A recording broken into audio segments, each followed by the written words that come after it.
कांग्रेस के वोटर है वो चाहे जाट है चाहे किसी भी जात बिरादरी के हैं, कांग्रेस का वोटर इंटैक्ट है, वो कहीं जाने वाला है नहीं। जो भाजपा का वोट है निश्चित तौर पे हनुमान बेनीवाल भाजपा के वोट पे चोट करेंगे और हो सकता है अभी एक आधा हमारा भी नेता उसके साथ। और मेरे गुरुजी का नाम था भैरव सिंह शेखावत जी, उनका नाम भी भैरव सिंह शेखावत, ये वाले नहीं। लेकिन एक दौर वो आया था जब आपको कांग्रेस टिकट देने के लिए पुख्ता था कि कांग्रेस में आपको टिकट मिलेगी, इतना भरोसा था आपको। लेकिन एक फोन आता है, एक व्यक्ति आपसे मिलने आता है कि आप बीजेपी में आ जाइए, आप अपने विधानसभा क्षेत्र से जीत रहे हैं।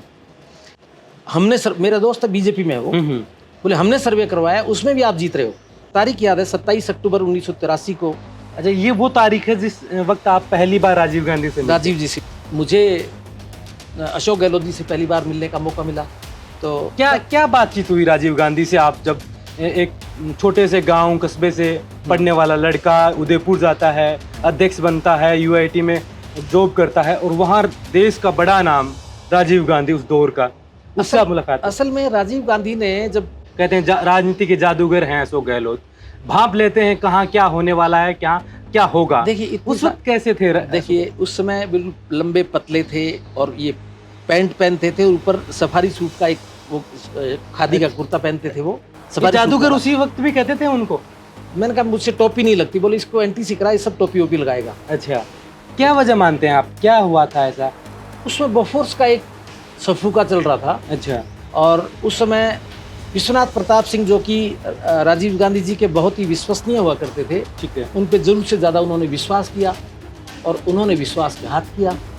बिल्कुल। आप क्या देखते हैं कि आप जब से राजनीति में हैं, आपने अपना क्षेत्र, कार्य क्षेत्र लूणकरनसर को चुना, जो विकास लूणकरनसर को बीकानेर का होना चाहिए था, जो धोरों की धरतियों को एक अच्छा प्रोजेक्ट होता तो वो भी आज दुबई से मुकाबला कर सकता था, ऐसा बन सकता था। क्या लगता है कि राजनीति के चलते जो विकास की उम्मीदें आप करते थे वो नहीं हो पाई, या कितनी हो पाई और कितनी होनी बाकी है अगर विकास की बात करें? नितांत अभाव है लूणकरनसर क्षेत्र में पीने के पानी का। देखिए अब बीजेपी उनका क्या सोच है, क्योंकि वो तो कहीं नगण्य है, चाहे उनके केंद्रीय मंत्री जी हैं, उनका कोई लंबा चौड़ा योगदान बीकानेर के लिए कुछ है नहीं। और मेरे जो फ़ोन नंबर हैं दीवारों पे लिखे हुए हैं, लोगों के फ़ोन के अंदर सेव भी है और दीवारों पे भी लिखे हुए हैं। और मैं धड़ल्ले से सबको बोलता हूँ, मेरे पास कभी भी कोई फ़ोन आता है वहाँ से, हो सकता है मान लो मैं मेरा फ़ोन रात को भी बंद नहीं करता, फ़ोन खुला रखता हूँ मैं, और मैं अगर अटेंड नहीं कर पाया टेलीफोन तो मैं उसको कॉल बैक ज़रूर करता हूँ, किसी भी सूरत में वापस करता हूँ। उसका कारण सीधा सा है कि जो मुझे फ़ोन करता है निश्चित तौर पे मुझसे कुछ उम्मीद करता है। नमस्कार, मैं अजय कुमार, आप देख रहे हैं बोल हिंदुस्तान। बोल हिंदुस्तान की चुनावी यात्रा लगातार जारी है। लगातार हम नए नए लोगों से, नए नए राजनीतिक लोगों से मिलते हैं, गाँव में जाते हैं, ढाणियों में लोगों से मिलते हैं, उनकी समस्याओं को उठाते हैं। लेकिन आज जो हमारे साथ जो शख्स मौजूद हैं वो बड़े महत्वपूर्ण हैं। राजीव गांधी के दौर से वो राजनीति में हैं और राजीव गांधी से आते आते राहुल गांधी के दौर तक वो राजनीति में सक्रिय हैं। उनके संघर्ष की वो तमाम कहानियां हम जानेंगे। राजीव गांधी से उनके कैसे रिश्ते थे, अशोक गहलोत से उनके कैसे रिश्ते थे, और वर्तमान में वो राजनीति में किस कदर अपने क्षेत्र में कार्यरत हैं, उन तमाम चीज़ों की बात करेंगे। ज़्यादा परिचय मैं उनका इसलिए नहीं देना चाहता क्योंकि हम खुद चाहते हैं कि वो अपने मुंह से बताएं वो सारी बातें, उस दौर से लेके इस दौर तक की कहानियाँ, ताकि आप लोगों को समझ आ सके कि उस वक्त कैसी राजनीति होती थी, आज कैसी राजनीति होती है। तो चलिए मैं आपको मिलाने जा रहा हूँ लूणकरनसर विधानसभा से तैयारी करने वाले नेता राय सिंह गोदारा से। राय सिंह जी, आपका बोल हिंदुस्तान में सबसे पहले बहुत बहुत स्वागत है। नमस्कार, राम राम साहब। जैसा कि हमने सुना और आपके बारे में बच्चा बच्चा जानता है, बीकानेर का ही नहीं पूरे राजस्थान का, कि आप उस दौर से इस दौर तक की राजनीति में सक्रिय रहे हैं। सबसे पहले मैं बोल हिंदुस्तान के जो दर्शक हैं, मैं चाहूँगा कि आप उनको अपने परिचय से शुरुआत करें। जी, कैसा आपकी ज़िंदगी की शुरुआत हुई, कहाँ से आपकी शिक्षा दीक्षा हुई और कहाँ से राजनीति में आपने प्रवेश किया? देखिए मेरा नाम जैसा कि बताया आपने राय सिंह गोदारा है। मेरी प्राइमरी एजुकेशन, प्राथमिक शिक्षा मेरे ननिहाल है लूणकरनसर विधानसभा क्षेत्र के महाजन इलाके में। मूलतः फुलेजी था और वहाँ से वो चले गए रत्नादय से दूधली। मेरी 5वीं तक की जो पढ़ाई है वो वहाँ से हुई उसके बाद में स्कूलिंग मेरी गंगानगर से हुई और वहाँ से मैं 79-89 के अंदर मैं चला गया था उदयपुर अपनी पढ़ाई के लिए जी। और मैं आपको बताना चाहूँगा कि जब स्कूलिंग के टाइम में आप पॉलिटिकल बात मतलब राजनीति में मैं कब से हूँ उस बात को लेके पूछ रहे हैं, तो मैं जब बचपन में स्कूल लेवल पे 5वीं 8वीं क्लास के लेवल पे जो वाद विवाद प्रतियोगिताएं होती थी जी। तहसील स्तर पे, जिले स्तर पे, जी। तो मैं वहाँ बचपन में मेरे गुरुजी थे, उन्होंने मेरी प्रतिभा को पहचाना और मुझे हिंदी और इंग्लिश के डिबेट के अंदर अपोजिशन का भाषण तैयार करके मुझे देते थे। उसको मैं तैयार करके तोते की तरह रट करके और उस भाषण को मैं पढ़ता था, उस डिबेट के अंदर भाग लेता था और आप विश्वास नहीं करेंगे, मैं या तो फर्स्ट आता था नहीं तो सेकंड तो जरूर आता था। बिल्कुल। तो मैं समझता हूँ कि और मेरे गुरुजी का नाम था भैरव सिंह शेखावत। जी। उनका नाम भी भैरव सिंह शेखावत, ये वाले नहीं, दूसरे, मतलब उनका नाम बाई चांस उनका नाम भैरव सिंह शेखावत था। बिल्कुल। उन्होंने मेरी ये प्रतिभा पहचानी और मुझे ये इसमें मैं पार्टिसिपेट करता था। जी। उसके बाद मैं जब उदयपुर गया पढ़ने, मैं कॉलेज का प्रेसिडेंट था एनएसयूआई से। असकली टाक हमारे राजस्थान के अध्यक्ष थे एनएसयूआई के। जी। और ओम प्रकाश दशोरा और प्रफुल्ल रणवा वगैरह ये हमारे लीडर थे वहाँ पे एनएसयूआई के उदयपुर के अंदर। जब चुनाव की बात आई, 81-2 की बात है, मुझे याद है, मुझे एनएसयूआई का कैंडिडेट बनाया गया। जी। और मैं जब चुनाव लड़ा तो आप विश्वास नहीं करेंगे कि जो मेरे सामने दो मेरे साथी खड़े हुए थे, दोनों की वोट मिला करके भी मेरे वोट उनसे ज़्यादा थे। इतने बड़े थंपिंग मेजोरिटी से मैं वहाँ का विद्यावान रूरल इंस्टीट्यूट का प्रेसिडेंट का एनएसयूआई के उस पर कैंडिडेट के रूप में इलेक्ट हुआ। ठीक है। और मेरा शपथ ग्रहण समारोह था, उस जमाने में, आजकल तो राजस्थान से बहुत सारे केंद्रीय मंत्री रह चुके हैं भी, मगर उस जमाने के अंदर राजस्थान से बहुत बिरले ही स्टेट मतलब केंद्र में मंत्री रहे होंगे। उनमें से एक थे doctor KL Shrimali, doctor Kalulal Shrimali. ठीक है। तो मुझे शपथ दिलवाने के लिए डॉक्टर कालूलाल श्रीमाली, जो कि एक्स मिनिस्टर थे नेहरू जी के जमाने के अंदर, उन्होंने मुझे मेरे अध्यक्ष के रूप में, मेरे शपथ ग्रहण समारोह मुख्य अतिथि के रूप में आए। बिल्कुल। उनके साथ में तत्कालीन UIT के चेयरमैन थे शेषमल पगारिया, वो भी आए और वहीं से मेरी, आप कह सकते हो कि इस तरह की राजनीति चालू हुई, मुख्य धारा की राजनीति में की ओर आप अग्रसर होने लगे। और UIT में नौकरी करते वक्त आप, अच्छा, अध्यक्ष रहने के बाद आपने UIT ज्वाइन कर ली मैंने शेषमल जी के साथ में। उन्होंने कहा कि मैंने वहाँ ज्वाइन कर ली, मैंने एज ए जूनियर इंजीनियर वहाँ नौकरी करने लगा। और वो चूंकि ऑटोनोमस बॉडी थी, लिहाजा हम राजनीति में सक्रिय भागीदारी रख सकते थे। ठीक है। तो मैं वहाँ जिला कांग्रेस कमेटी के अंदर कार्यकारिणी का सदस्य रहा, ज्वाइन किया मैंने। और उसके बाद में मुझे याद है कि राजीव गांधी जी का प्रोग्राम बना। राजीव गांधी जी उस समय AICC में जनरल सेक्रेटरी बने। ठीक है। जनरल सेक्रेटरी बनने के बाद में मुझे तारीख याद है 27 अक्टूबर 1983 को। अच्छा, ये वो तारीख है जिस वक्त आप पहली बार राजीव गांधी से मिले? राजीव जी से मिले, मैं उसी दिन मिला। अच्छा। उस दिन राजीव जी का बड़ा प्रोग्राम था। UIT की तरफ से आनंद भवन जयपुर उदयपुर के अंदर एक कार्यक्रम था डिनर का। पगारे साहब के साथ मैं भी वहाँ पे गया हुआ था, शेषमल जी हमारे चेयरमैन साहब के साथ में। उन्होंने कहा कि मैं तुम्हें राजीव जी से मिलवाऊंगा। ठीक है। और वो दिन था जिस दिन मैं पहली दफ़ा, नवल किशोर जी शर्मा प्रदेश कांग्रेस के अध्यक्ष थे, गिरजा व्यास उस समय हमारी UIT की ट्रस्टी थी, सदस्य थी, मेंबर थी। आप देखिए कितनी बड़ी बात में नेता बनी है गिरजा जी, मगर उस समय वो ट्रस्टी हुआ करती थी UIT की। तो मुझे अशोक गहलोत जी से पहली बार मिलने का मौका मिला। अच्छा, उसी प्रोग्राम में आज मुख्यमंत्री जो वर्तमान में अशोक गहलोत जी ये केंद्र में मंत्री थे। अच्छा। तो ये उस समय इनसे मुझे, ये उप मंत्री थे इंदिरा जी की कैबिनेट के अंदर, मुझे इनसे मिलने का मौका मिला। और इसके साथ ही मुझे राजीव जी से मेरा परिचय कराया गया। तो क्या बातचीत हुई राजीव गांधी से? आप जब एक छोटे से गांव कस्बे से पढ़ने वाला लड़का उदयपुर जाता है, अध्यक्ष बनता है, UIT में जॉब करता है, और वहाँ देश का बड़ा नाम राजीव गांधी उस दौर का, उससे आप मुलाकात? असल में राजीव गांधी ने, जब हम लोग वहाँ बाहर लॉन में बैठे हुए थे, असकली जी हमारे NSUI के अध्यक्ष थे, मैं उनसे जुड़ा हुआ था, तो लॉन में बैठे ऐसे चर्चा कर रहे थे। तो उस दौरान के अंदर मेरा परिचय कराया गया असकली जी के द्वारा कि साहब ये NSUI हमारे कॉलेज का प्रेसिडेंट था, यहाँ NSUI की तरफ से प्रेसिडेंट था कॉलेज में, और अब ये UIT के अंदर इंजीनियर है। तो राजीव जी ने कहा कि यार टेक्नोक्रेट्स की, इंजीनियर्स की, एडवोकेट्स की, इस तरह की जो लोग हैं उनकी मुझे इस कांग्रेस में आवश्यकता है, तो क्यों ना मिस्टर गोदारा आप कांग्रेस ज्वाइन करें और हमारे साथ आएँ। तो मैंने कहा सर मैं अभी तो नौकरी कर रहा हूँ, मगर मैं आपकी बात पे विचार करूँगा। और मैंने उस बात को उसी दिन मैंने राजीव गांधी को अपना नेता माना राष्ट्रीय स्तर पे। अशोक गहलोत को मैंने उसी दिन अपना राजस्थान का नेता माना, अशोक जी को। और गहलोत जी से भी आपकी बातचीत हुई थी उस दौरान? हाँ, बस यूं परिचय हुआ। अच्छा। ज्यादा वो उसमें केंद्र में मंत्री क्या थे। क्या देखते थे उस वक्त? मतलब आज के लोग कहते हैं राजनीति के जादूगर हैं अशोक गहलोत, भाप लेते हैं कहाँ क्या होने वाला है, क्या क्या होगा। देखिए उस वक्त कैसे थे? देखिए उस समय बिल्कुल लंबे पतले थे और ये पैंट पहनते थे और ऊपर सफारी सूट का एक वो खादी का कुर्ता पहनते थे। वो ये सफारी सूट जादूगर वाला। उसी वक्त भी कहते थे उनको? देखिए वो तो मेरी तो इनिशियल मुलाकात थी। अच्छा। मेरा ज्यादा मैं उनको नहीं जानता था। अच्छा। मेरी पहली ही मुलाकात थी, लेकिन मैंने मन ही मन सोचा कि मुझे मेरे नेता मिल गए हैं, मतलब जिनके साथ मैं फ्यूचर की राजनीति कर सकता हूँ। अच्छा। ठीक है, तो मैंने विचार किया और 86 में 85 के अंदर मेरी शादी हुई। 86 में मैं वो नौकरी छोड़ करके जयपुर शिफ्ट हो गया। इन बिटवीन अशोक गहलोत जी राजस्थान प्रदेश कांग्रेस कमेटी के अध्यक्ष बन के आ गए थे और मैंने प्रदेश कांग्रेस के दफ्तर को सबसे बड़ा मंदिर मानते हुए वहाँ मैं मत्था टेकने लग गया या मैं रेगुलर जाने लग गया। भवानी शंकर शर्मा थे हमारे वहाँ पे उस समय बीकानेर से, वो महासचिव थे प्रदेश कांग्रेस कमेटी में।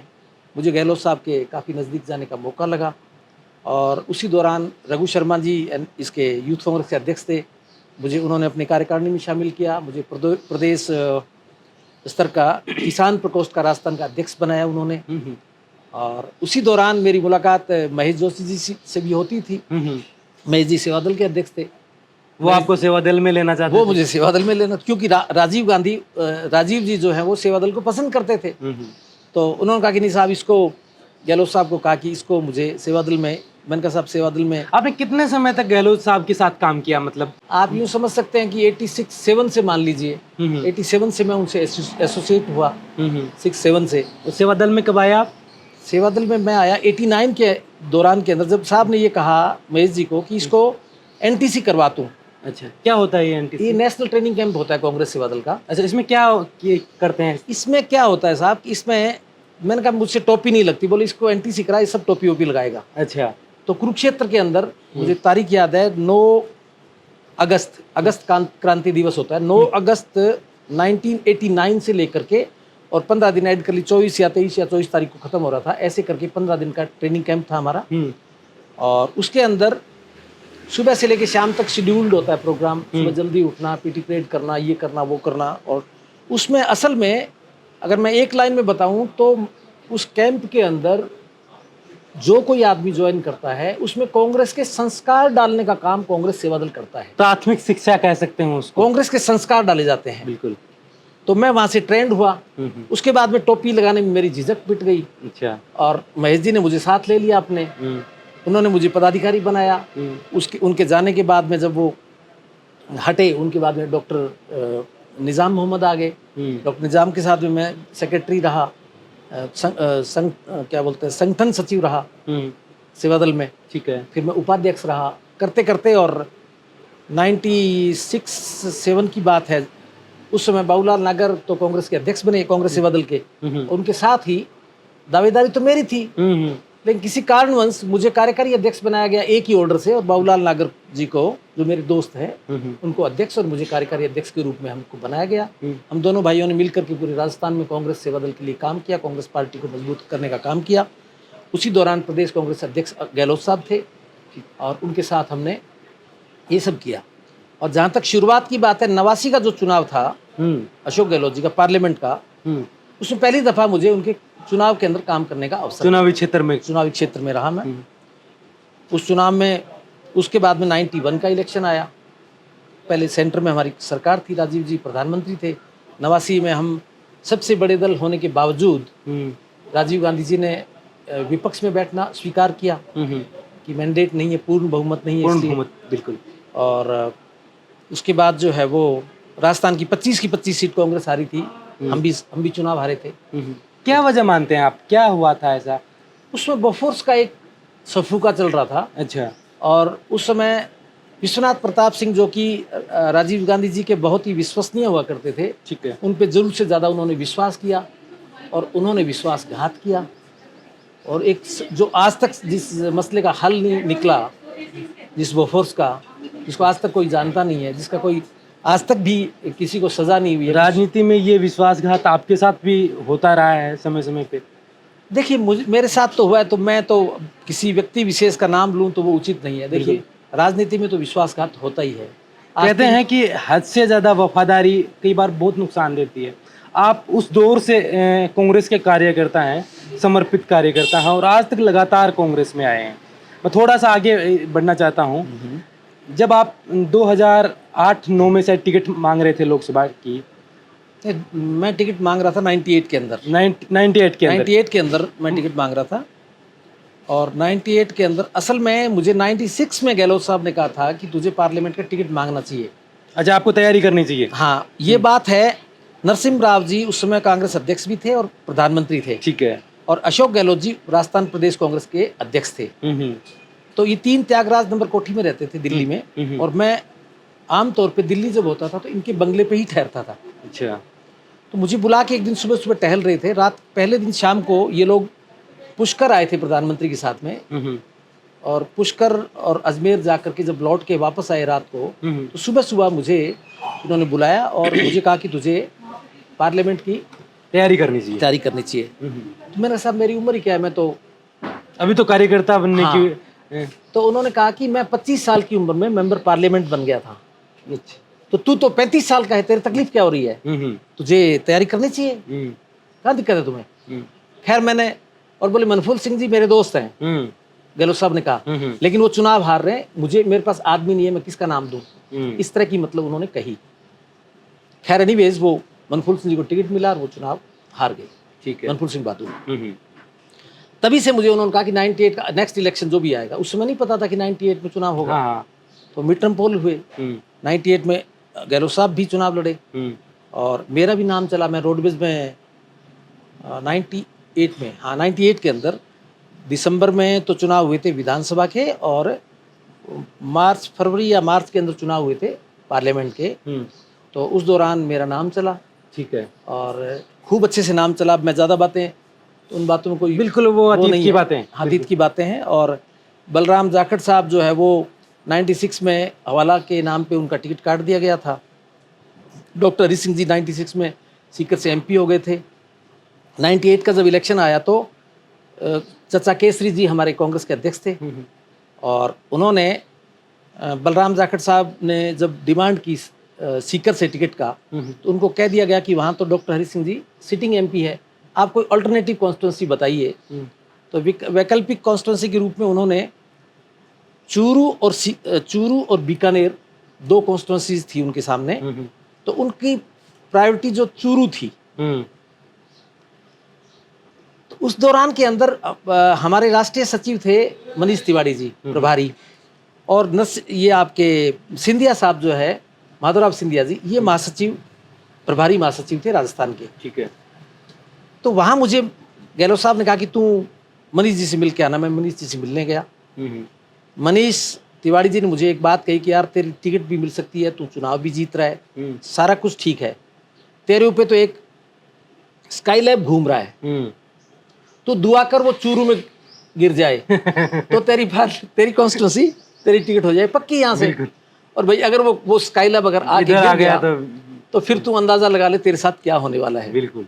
तो कुल मिला के सच तो यह कि वो स्काईलैब मुझ पर गिरा और मैं को यूँ मान लो कि वो स्काईलैब से मैं इतना ज़्यादा मतलब जिसको कहते हैं ना कि घायल हो गया कि फिर वक्त लग गया संभलते। हाँ, बहुत लंबा वक्त लगा। बिल्कुल। और उसके बाद में मैं 2003 में मैंने बताया आपको पूर्व में कि 2002 के अंदर भीषण अकाल था राजस्थान के अंदर।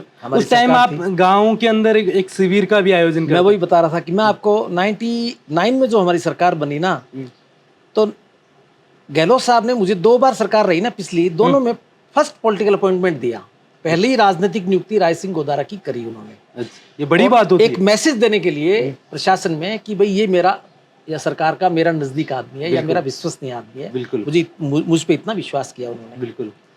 और उस दौरान भीषण अकाल पड़ा।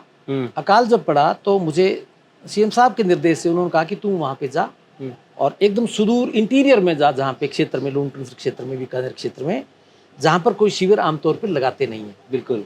तो मैं शेरेरा और रूनियावास का जो इलाका है पूरा, जो हमारा गोदारा बेल्ट भी माना जाता है, उसके बिल्कुल सेंटर में जाके शेरना के अंदर मैंने, मेरी एक संस्था है राजीव गांधी मानव कल्याण संस्थान, जो मैंने 2000 के अंदर जिसका रजिस्ट्रेशन करवाया था, ठीक है, 20 अगस्त राजीव गांधी जी के जन्मदिन के ऊपर, बिल्कुल, वो संस्था मैं अभी चलाता हूँ।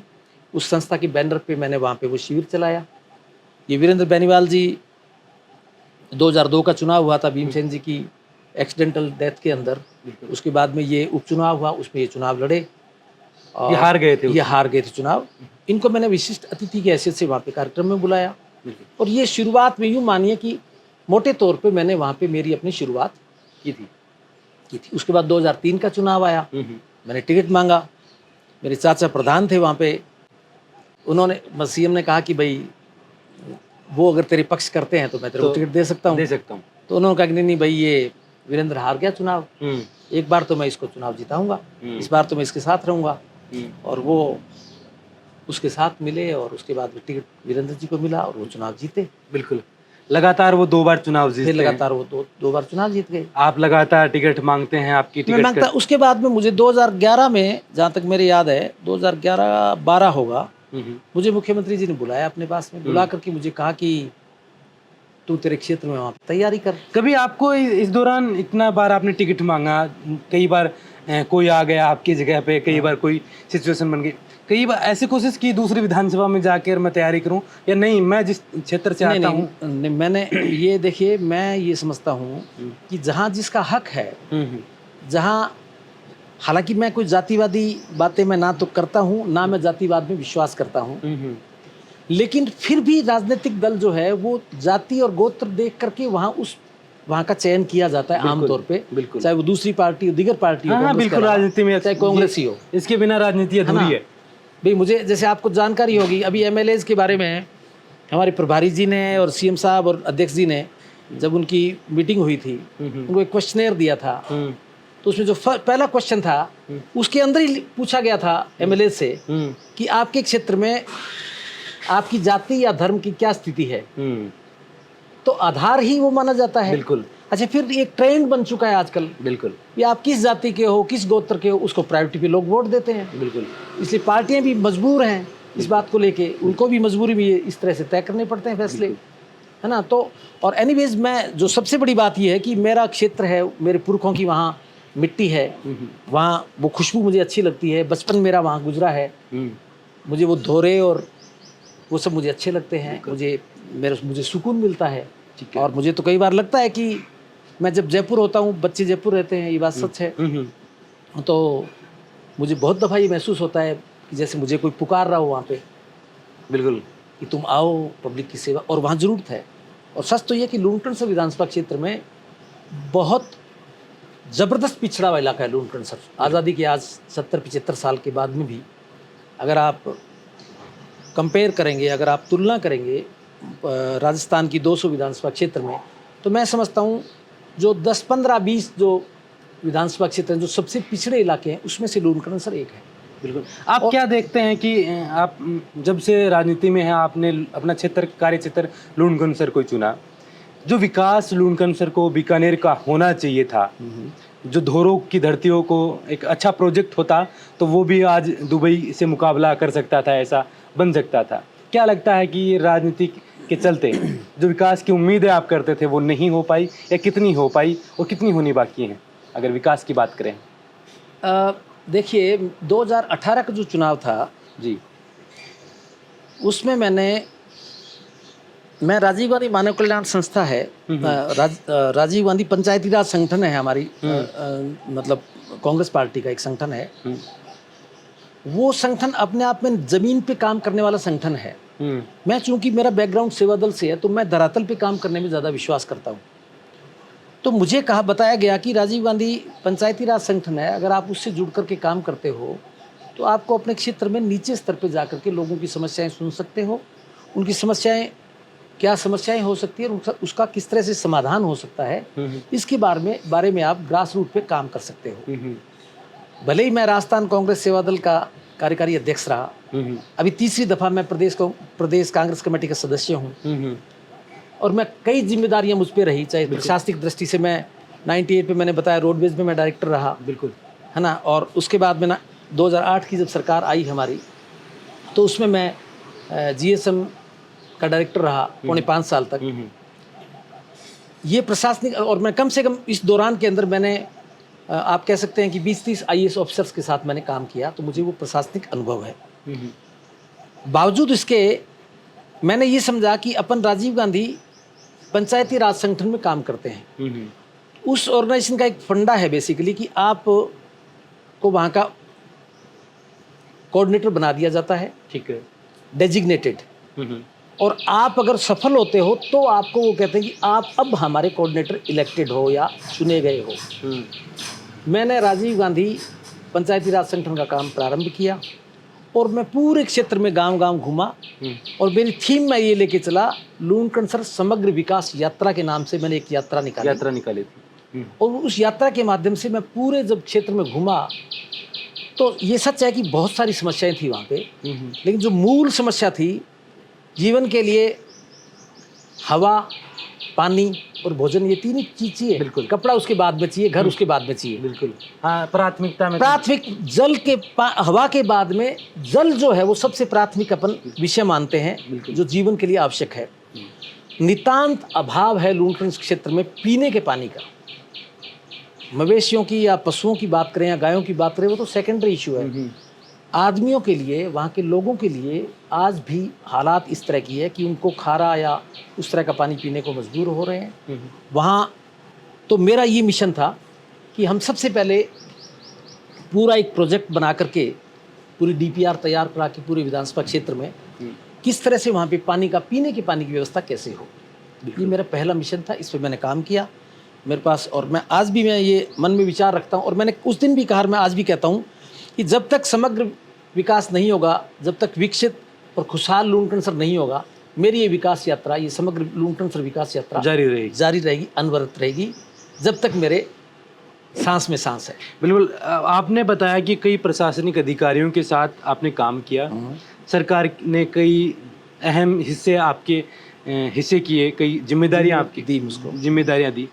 इन जिम्मेदारियों के रहते हुए आपने लूणकरण के लिए ऐसा क्या कुछ खास किया कि वहाँ की जनता को उसकी ज़रूरत थी और आपके पास मौका था कि ये आप उस जनता के लिए कर सकते थे? ऐसा कुछ बता। देखिए, मैं जीएसएम था, Rajasthan state Ganganagar sugar mills limited है, ठीक है।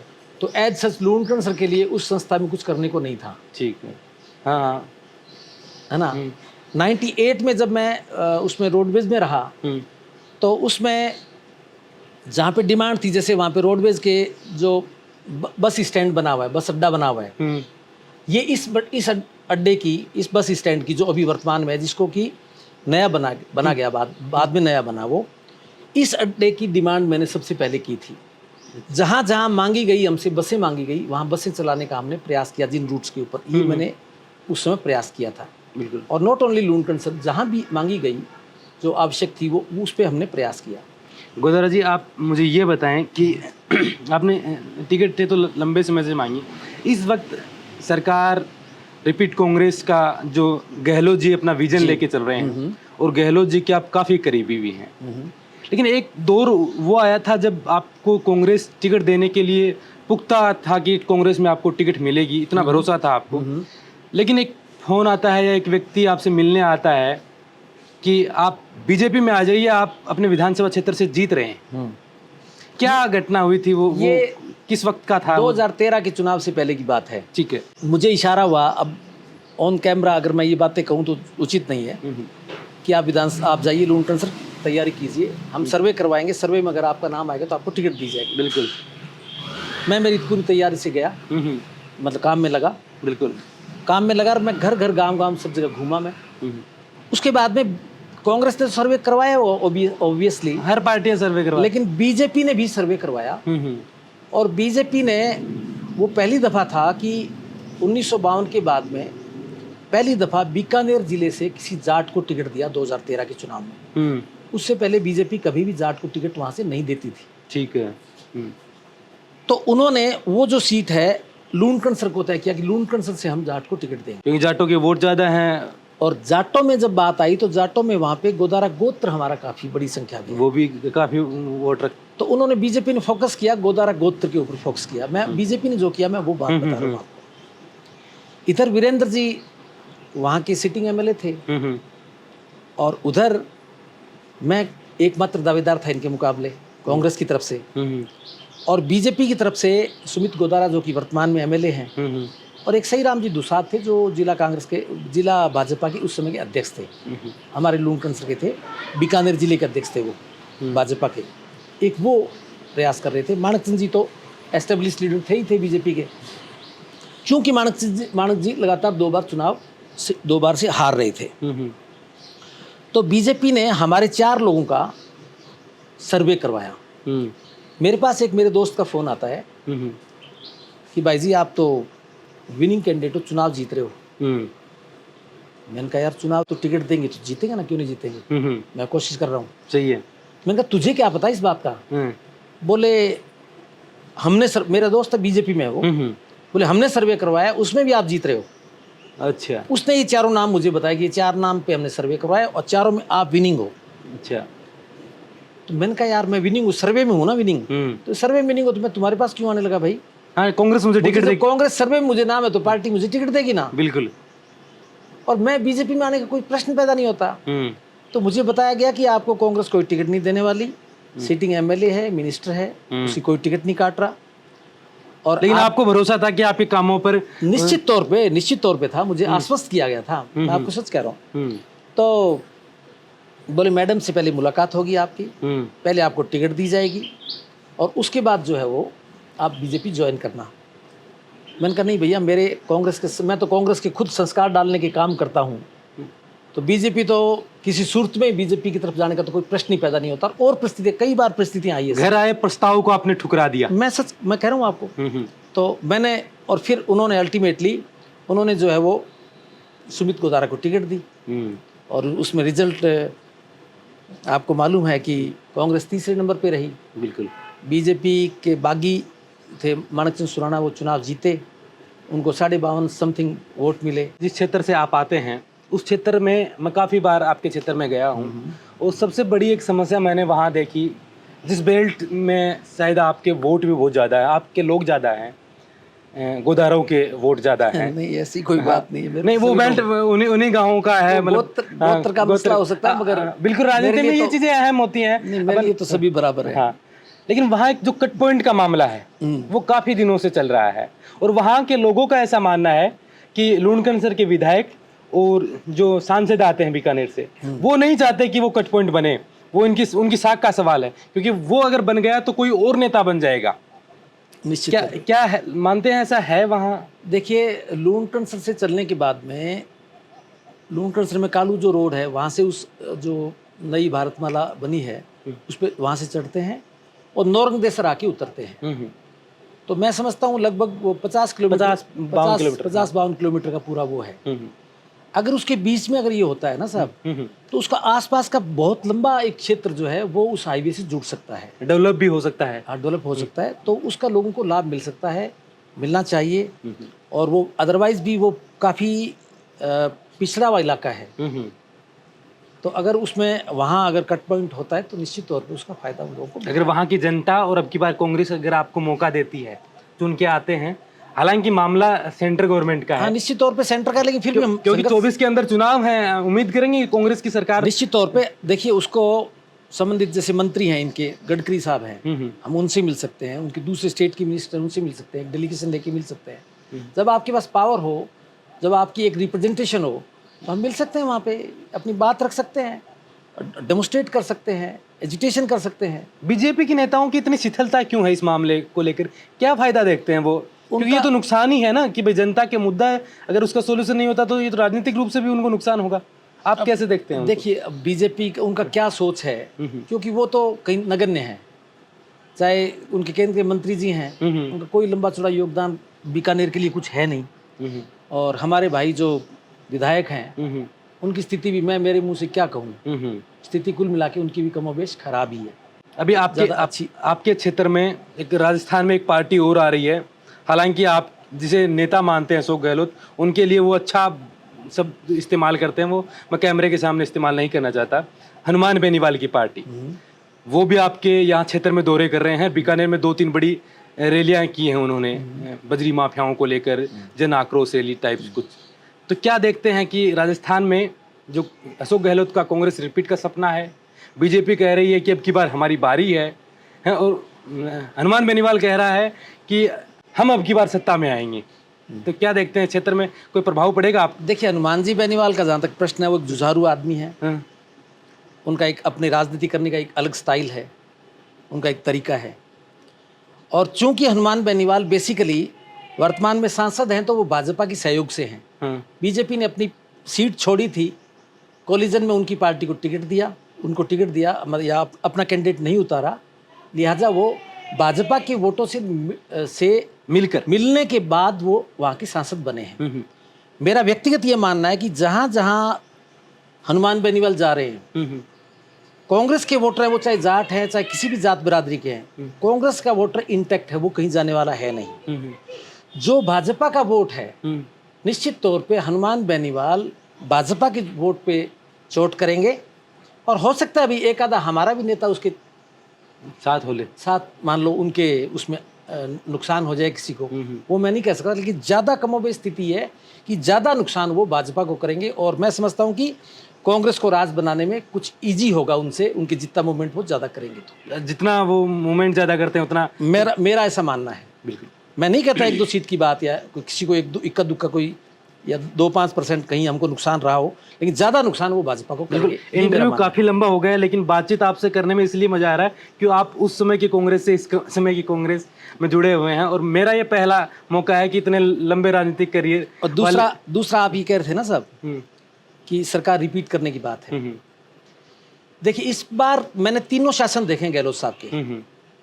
बिल्कुल, सच तो यह है कि तीनों जो शासन रहे इनके, कहीं भी इन्होंने कोई कोताही नहीं बरती, काम करने के अंदर कोई कसर नहीं छोड़ी, नई नई चीज़ें लोग लेकर के आए, हर आम आदमी से मिलते हैं। हम हर आदमी से मिलने के लिए सुलभ हैं अशोक गहलोत जी, इसमें कतई कोई दो राय नहीं है। और कभी भी कोई स्थिति ऐसी नहीं रही कि जब इन्होंने काम, इनकी जो भी सरकार रही, इन्होंने काम नहीं किया, और नए नए प्रयोग इन्होंने किए हैं, नए नए काम किए हैं। बिल्कुल, अगर आप तुलनात्मक दृष्टि से बात करते हो तो पहली बार हम नहीं आए, उसका रीजन था कर्मचारियों की नाराजगी थी। बिल्कुल, उसको अंडर एस्टिमेट करके मुख्यमंत्री जी या उनकी टीम, हाँ, वो तो कई बार खुद कह चुके हैं मंच पे सारे, वो एक बड़ा कारण था। दूसरी बार जब था, वो मोदी साहब का एक मूवमेंट ऐसा चल रहा था, मैं आपको बताऊं उस समय कि मैं टिकट मांग रहा था कांग्रेस की, मैं गांव में घूम रहा था, हमारे अपने यूथ कांग्रेस NSY के लड़के, उन्होंने कहा भाई जी आप टिकट ले आओ, MLA में तो हम दे देंगे आपको, लेकिन पार्लियामेंट में हमसे मत कहना, आप हम मोदी को वोट देंगे। हाँ, वो एक ऐसा मतलब ड्रामा चल रहा था पूरे देश, एक हवा ऐसी बन गई थी सोशल मीडिया से और इस तरह से, या उनकी जो जिस तरह से वो अपना स्टाइल में प्रचार करते हैं, तो जो इस वजह से पूरे देश में हवा ऐसी बनी हुई थी। बिल्कुल, तो उसमें हम भी चले गए, उसमें रिपीट नहीं हुए। और इस बार जहाँ तक मैं समझता हूँ, एक डायलॉग है उनका कि तुम मांगते मांगते थक जाओगे, मैं देता नहीं। बिल्कुल, उन्होंने ये डायलॉग शायद मैंने उनके हर मंच से सुना है। ये डायलॉग उन्होंने, चाहे भले ही माना जाता है कि साहब गुटबाजी है, कुछ MLA उनके खिलाफ गुट के हैं, लेकिन कोई भी गुट के कोई MLA हो, कांग्रेस के जो भी MLA थे, जिसने जो मांगा है, हर किसी MLA को मांगने पे वो चीजें दी है। आज क्या नहीं दिया गहलोत साहब? बिल्कुल, इसके उदाहरण तो हमारे झुंझुनू जिले के उदयपुरवाटी विधायक भी हैं, जो दूसरी पार्टी से आते हैं, उनको सब कुछ दिया, उनको अब भला बुरा भी कहते हैं, लेकिन ऐसी कोई चीज नहीं छोड़ी जो नहीं दी हो। उसके बाद में लास्ट में आप देखिए, जो महंगाई राहत कैंप है, भाई 500 रुपए सिलेंडर देने की योजना तो केंद्र सरकार की थी, उन्होंने बंद कर दी, गहलोत साहब ने वो चालू कर दिया। आज जो आपकी जो 10 योजना लेकर के महंगाई राहत कैंप चले, उसे जबरदस्त मूवमेंट हुआ है। और आज तो आम आदमी, नेताओं का नहीं कहता मैं, नेता हो सकता है कोई विरोध, व्यक्ति विशेष के विरोध हो सकते हैं, ठीक है, लेकिन आज अगर आम जनता में आप जाओगे, चाहे वो बीजेपी माइंड ही क्यों नहीं होंगे, तमाम के तमाम आज कांग्रेस और अशोक गहलोत की बात करते हैं। और मेरा तो पक्का मानना है हर हाल में जो है वो सरकार रिपीट होगी। लेकिन इस बीच जो कांग्रेस के अंदर जो अंतर्कलह है लंबे समय से चल रही थी, कई बार कांग्रेस की सरकार होटलों में देखी गई, अभी आखिरकार सुलह की स्थिति थोड़ी सी नजर आती है। जो आप बात कर रहे हो ना साहब, वो बीती ताई बिसार दे आगे की सुध ले, जी। वो बातें आई गई हो चुकी है। अच्छा, वो सब गिले अब आगे ऐसा कुछ नहीं होगा? वो सारे गिले शिकवे दूर हो चुके हैं। पूर्णतः राजस्थान की जनता माने कि निश्चित- अब कांग्रेस के अंदर कोई अंतर्कलह नहीं है, कोई अंतर- सचिन और- पायलट और अशोक गहलोत एक मन से कांग्रेस को आगे बढ़ाने का काम करेंगे। कांग्रेस में किसी तरह की कोई ना तो फूट है ना गुट है। हम्म, कांग्रेस जो है वो राहुल गांधी और खड़गे साहब की कांग्रेस है, और सारे के सारे नेता तमाम के तमाम एक मंच पे एक जाजम में बैठ करके कांग्रेस के साथ है, और सारे मिलकर के चुनाव लड़ेंगे, इसमें कतई दो राय नहीं है। अब आप गुटबाजी की बात करते हो, तो अगर आप भाजपा की तरफ देखते हो ना, चलो हमारे थी छोटी मोटी, लेकिन अगर बीजेपी की बात करते हो, वहां तो 20 मुख्यमंत्री हैं, बिल्कुल हर जिले से मुख्यमंत्री हर जिले हैं। से मुख्यमंत्री हैं। जो भी नया आता हर कोई मुख्यमंत्री बनता है ना। आज ये नए आ गए, पहले पूनिया जी थे, उनको हटा दिया गया, उनकी जगह नए आ गए जिनको कोई जानता ही नहीं है, जिनको आज भी सीपी जोशी, हमारे कांग्रेस वाले सीपी जोशी बोलते हैं उनको है ना लोग। तो ये तमाम बातें आपके सामने है। बिल्कुल। अंतर्कलह उनके सामने, उनके अंदर ज्यादा है। बिल्कुल। तो अगर वो इस तरह की बात कोई करता हो तो उसमें खैर पार्टियों के अंदर ऐसी मुगालते में नहीं रहे। होता निश्चित रहता। तौर पे गहलोत साहब के नेतृत्व के अंदर वापस कांग्रेस सरकार रिपीट होगी, और मैं ये पुख्ता आपसे ये बात कह सकता गोदरा जी, आखिरी सवाल मेरा कि अगर मैं लूणकरण सर का वोटर होता, आपके कार्य क्षेत्र का वोटर होता, मैं आपको वोट क्यों देता? आप मेरे को ये बताएं कि आप मेरे लिए क्या करेंगे, मतलब क्या विजन है आपके। मेरा कहने का मतलब ये है लूणकरण सर को हूं। लेकर। देखिए, मैं एक बात बताता हूँ आपको कि मैं लूणकरण सर क्षेत्र में जाता हूँ, और मेरे जो फ़ोन नंबर हैं दीवारों पे लिखे हुए हैं, लोगों के फ़ोन के अंदर सेव भी है और दीवारों पे भी लिखे हुए हैं, और मैं धड़ल्ले से सबको बोलता हूँ, मेरे पास कभी भी कोई फ़ोन आता है वहाँ से, हो सकता है मान लो मैं मेरा फ़ोन रात को भी बंद नहीं करता, फ़ोन खुला रखता हूँ मैं, और मैं अगर अटेंड नहीं कर पाया टेलीफोन तो मैं उसको कॉल बैक ज़रूर करता हूँ, किसी भी सूरत में वापस करता हूँ। उसका कारण सीधा सा है कि जो मुझे फ़ोन करता है निश्चित तौर पे मुझसे कुछ उम्मीद करता है। मैंने बताया, मैं प्रशासनिक अधिकारियों के साथ रहा हूँ, लंबा अनुभव है मुझे राजनीति का, उम्र का भी हो गया है अब तो मैं इस बात से, अधिकारी से जब अपन बात करते हैं फ़ोन के अंदर, मुझे वो बातें करनी आती है कि उसको किस तरह से आप बात करो ताकि समझाया जाए। तो अधिकारी जैसे ही फ़ोन करते हैं तो वो नाप लेता है कि अगले आदमी में कितना पानी में है, बिल्कुल उसके अकॉर्डिंगली वो, और छोटे छोटे काम होते हैं लोगों के, बिल्कुल तुरंत उसके काम हो जाते हैं। नंबर 1। नंबर 2, मैं बता रहा था आपको 2010 की बात बता रहा था, 10 या 11 की बात है। वहाँ पंचायत समिति लूणकरण सर के अंदर ये क्रय विक्रय सहकारी समिति है, मार्केट जो है, उसमें खरीद चालू होने की बात थी इनकी मूंगफली की और इन फसलों की। तो मुझे बताया गया कि वर्तमान के जो विधायक वहाँ थे, जो मंत्री भी थे, कि साहब वो विरोध में, वो यहाँ पे खरीद चालू करवाना नहीं चाहते, वो नहीं चाहते खरीद चालू हो, क्योंकि जो अध्यक्ष थे ना वो मानते थे वो मेरे खिलाफ के हैं। अच्छा। तो आज भी हैं, मतलब मेरे सूरजराम जी गोदारा है उनका नाम। उन्होंने मुझे कहा कि यार तू टिकट मांग रहा है, तू मारो काम कराओ, वो क्रास कह तू। तो मैंने कहा मैं क्रास हूँ। मैंने तुरंत वहाँ से मुख्यमंत्री जी के वहाँ पे सीएमओ के अंदर मैंने इतला की, मैंने पूरे अपना तथ्य रखे, और आप विश्वास नहीं करेंगे, संडे के दिन मीटिंग बुला करके डूंगरगढ़ में भी चालू नहीं हुई थी। डूंगरगढ़ और लूणकरण सर के अंदर फसलों की खरीद संडे के दिन निर्णय लेकर के अगले ही सोमवार से वो खरीद चालू हो गई। लोगों ने मेरे अखबारों के अंदर इश्तिहार दिए और मेरे पोस्टर लगाए, ये काम मैंने जाते ही वहाँ पे किया था। बिल्कुल। उसके बाद में क्या हुआ कि काड़ू एक क्षेत्र है, काड़ू के अंदर रामासर ग्राम पंचायत है, काफ़ी इंटीरियर में पड़ती है। वहाँ के 2-3 गाँव हैं, आड़सर और उन, तो 2-3 गाँवों में कुछ ट्यूबवेल है। तो ट्यूबवेल की लाइन बिजली की और गांव की जो लाइन है वो एक ही उससे थी। बिल्कुल। तो ट्यूबवेल में चूंकि 6 घंटे लाइन देनी, आपको बिजली देना है, तो रेस्ट ऑफ द टाइम जो है वो बिजली काट देते। वहाँ वर्तमान में उस समय एमएलए थे माणक चंद जी सुराना, उन लोगों ने प्रयास किया, माणक जी साथ गए। तो मुझे लोगों ने कहा, मैं गया जबकि बोले ये काम जो है वो माणक जी ने तो जवाब दे दिया, कलेक्टर साहब के पास गए थे, उन्होंने कहा कि भाई ऐसा कोई नियम नहीं है कि आपको जो है दी जा सकती है, आप करा सकते हो। मैंने कभी करा सकता हूँ। मैंने वहाँ उस समय श्रीमत पांडे साहब थे, ये सीएमडी थे इनके बिजली विभाग के, मैंने इनसे चर्चा करी। इनसे चर्चा करके मालूम चला कि कोई एक जियो स्विच होता है, वो जियो स्विच उन जो ट्यूबवेल वाले जो गांव थे उनके लिए अलग लग गया, और दूसरे जो गांव थे जिनमें उनके लिए अलग हो गया। आज भी वो गांव में अलग बिजली मिलती है और ट्यूबवेल में अलग मिलती है। ये जो बिल्कुल अड़ा हुआ काम था उनका। उसके बाद में एक उदाहरण और बताता हूँ मैं आपको। मेरे पास रामबाग एक क्षेत्र है हमारा, वहाँ के गांव के लोग हैं कुछ, वो लोग मिलकर के मेरे पास आए 10-12 एक, बोले जी हमारी एक समस्या है, डूडी साहब ने कही है कि राय सिंह जी गोदारा थारो काम क्रॉस गए। मुझे बताओ भाई, डूडी साहब ने अगर कही है तो उन्होंने सोच समझ के कही होगी। बिल्कुल। तो उन्होंने मुझे, मैंने कहा बताओो क्या समस्या है।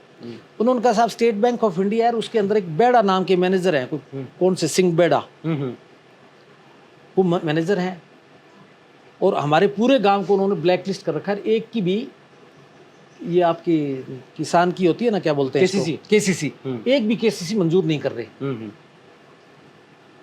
और डूडी साहब ने कहा है कि गोदारा जी के पास जाओ, वो करवा सकते हैं। मैंने कहा चलो भी कराते हैं।